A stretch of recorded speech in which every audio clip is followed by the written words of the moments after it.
awfully tight down there. Here we go. Get ready for the gate drop.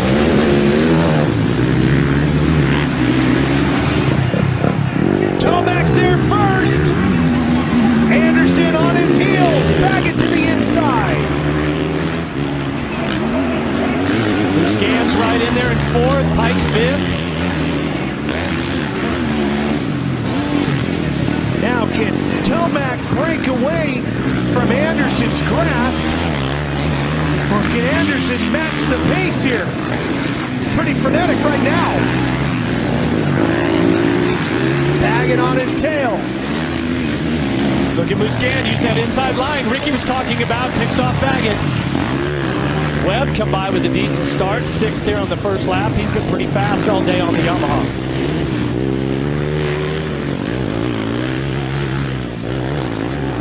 Boy, they're going to have to, Anderson and Muscan are going to have to get on the gas because Tomac already a couple second lead.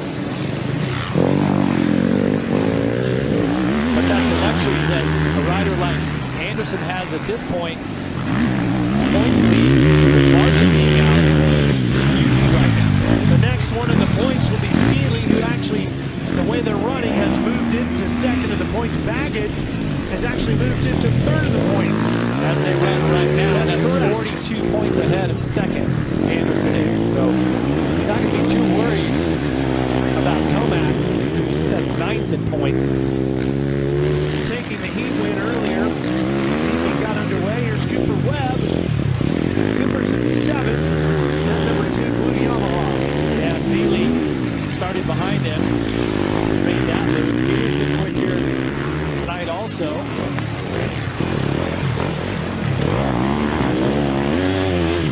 Oh, wait. Anderson's down. It's Anderson. It is. Well, that's a big twist. He's going again. You know, Ricky, the one thing Anderson can't do is get confident and just back off the way he's been now that he has this significant points lead. Well, he can. He's got to stay focused, you know, and I'm sure he was there, just a little mishap, but you got to be thinking ahead, and he's got to keep it together, you know. Even though he has 100 points, you still don't want to give up any more points than you have to. So there's still a lot of racing left in this race. I'm confident he can come back. Already didn't make, he didn't mess up his bike at all, but we will see.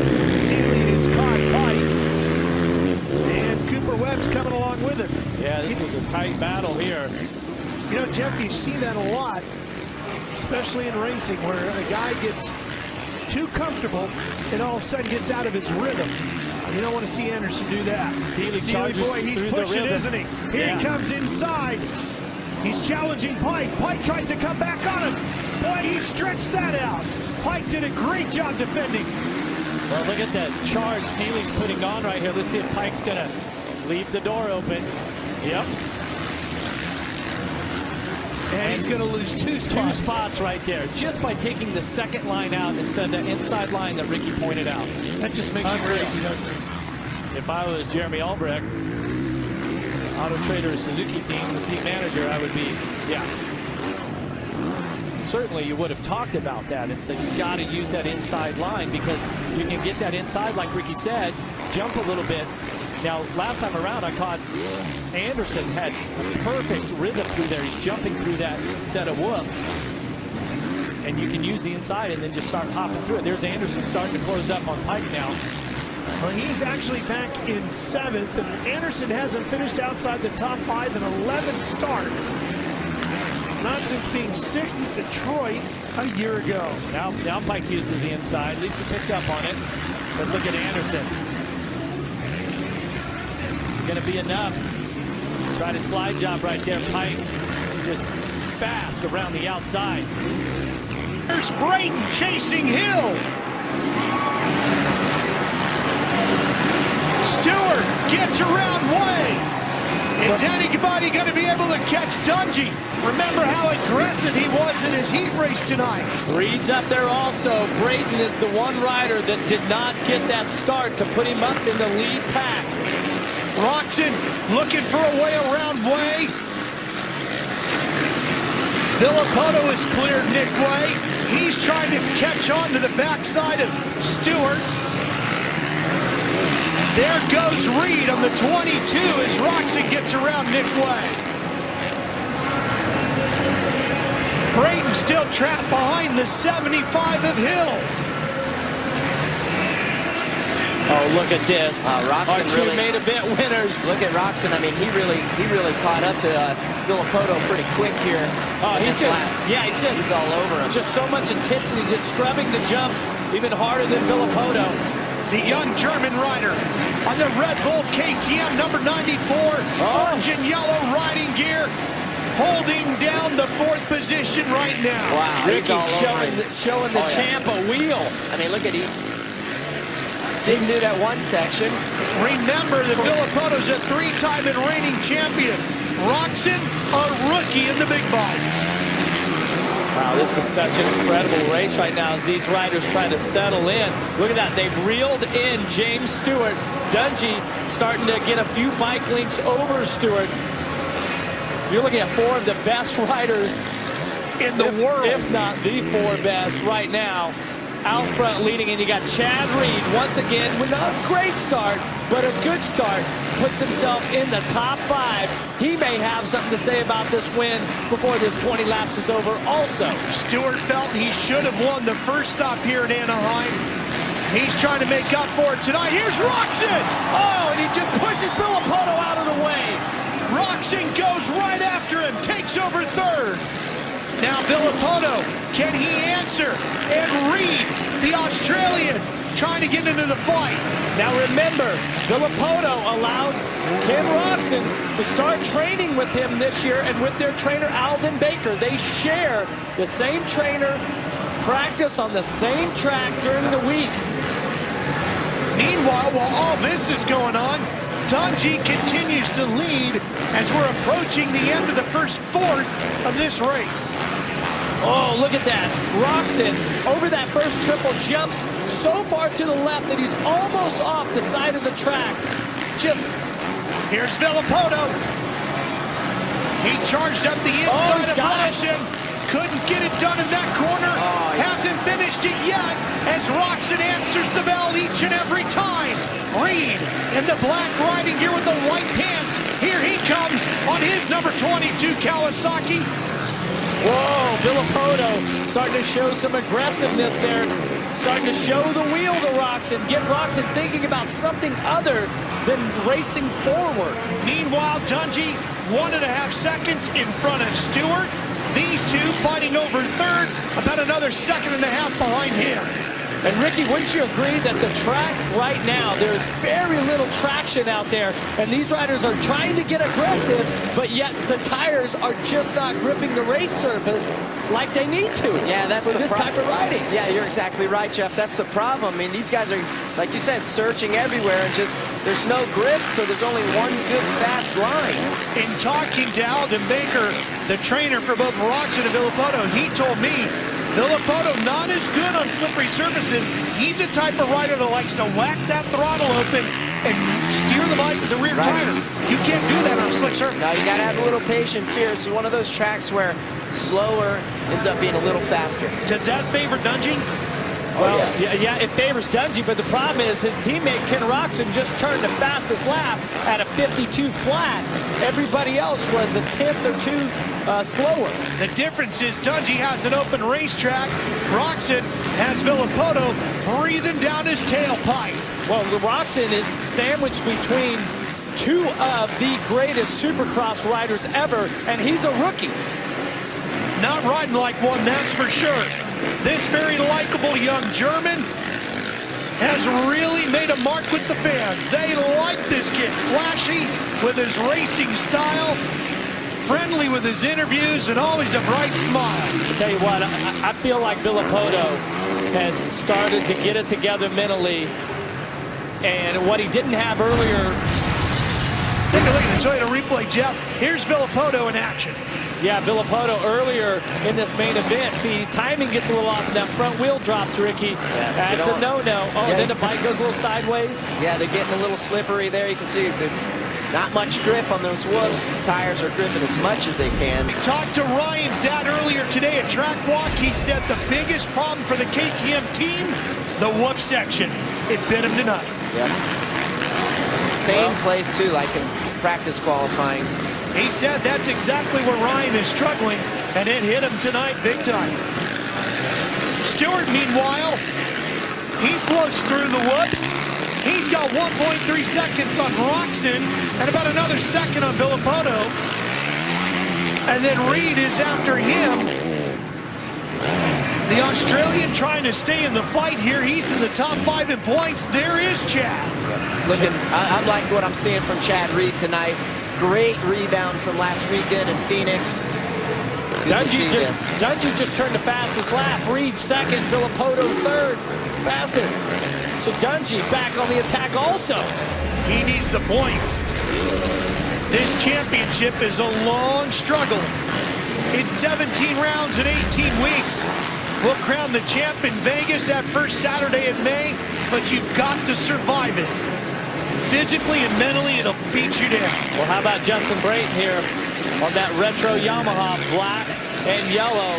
Not a great start, but slow and steady, moving his way forward. Villopoto turning up the heat once again on Roczen. And they're catching James Stewart. This is going to be a great fight here at the halfway point. Two men who have won already this year. One who feels like he let one slip by.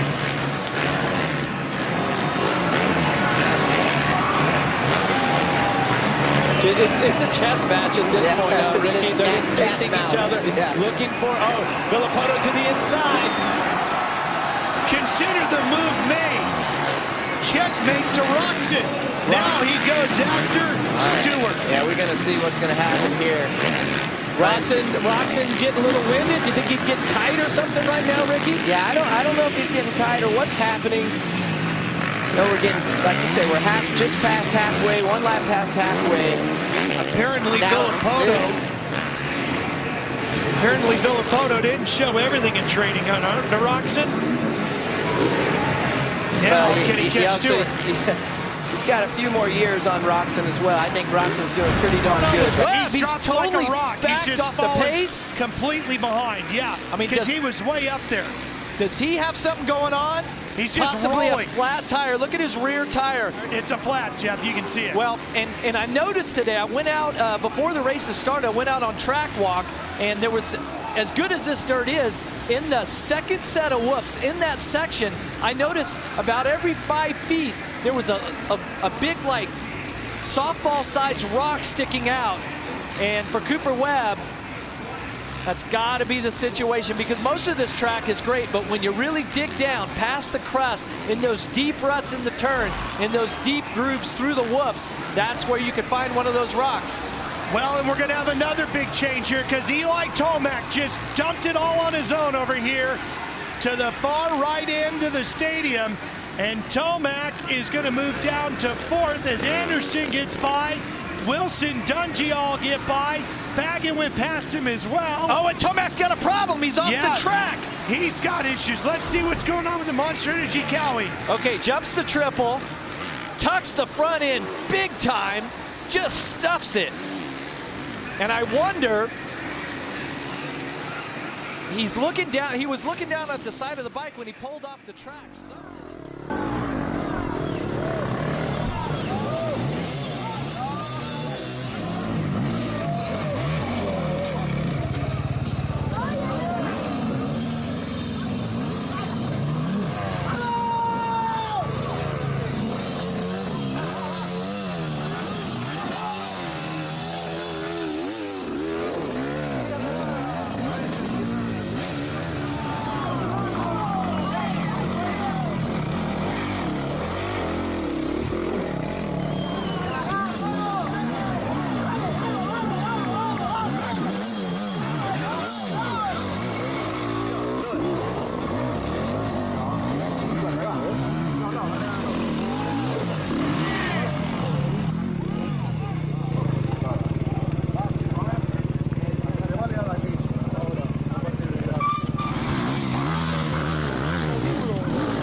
Tira para acá.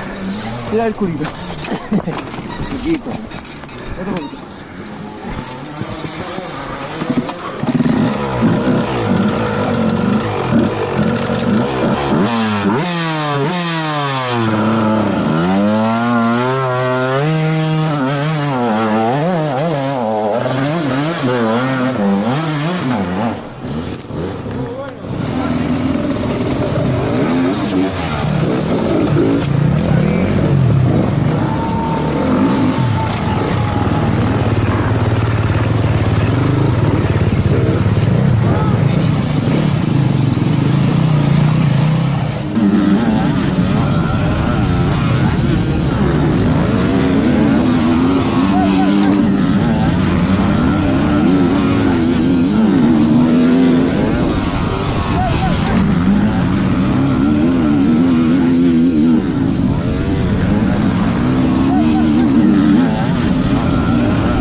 It's Danny Hart from the UK. Danny has been showboating all week in practice and looking absolutely pinned.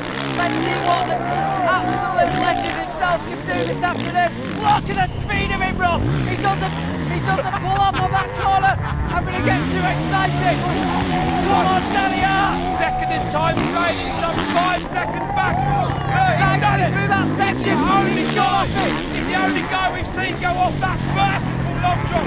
I would not do that in the wet, and I had my money on Danny. Yes! Danny Hart is 4.6 seconds off. That is insane. Can he hold it together? He's young, but he has experienced 10 on his shoulders, and no matter how loose he gets, he never seems to go down, Nigel. Dude, this is the most talented rider on the mountain here today. He's going to go for it this afternoon. Let's see what he does on this bottom half of the track. But Danny Hart is on the run of his lifetime. Look at the speed he's going, Rob. He's been getting better and better all season, and Hart kind of... Oh, God! Danny, stay on your bike! Dude, he cut that turn there. He's still finding time to make clean and create lines. Danny Hart is on fire here this afternoon. Is this the World Championship run we're seeing right now? We're coming up towards split 2. He's on the pedals, Rob. He does another pull-off. And he's on the pedals and he's into this final section. Come on, Danny Hart, you can hold on to it. Do you know what? I just want to sit back and watch. This is just unbelievable riding from the youngster from the UK riding for Team Giant. He's led! 9 seconds off, Rob! Danny Hart is on the run of his life here. 10 seconds up. He's dead! He's dead! He's going to be having an heart attack.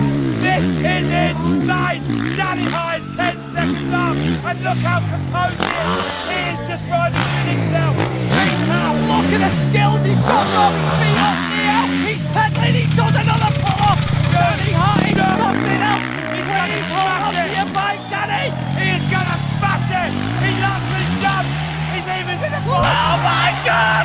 Look at Danny Hart. He is an absolute legend. He's going to smash that time.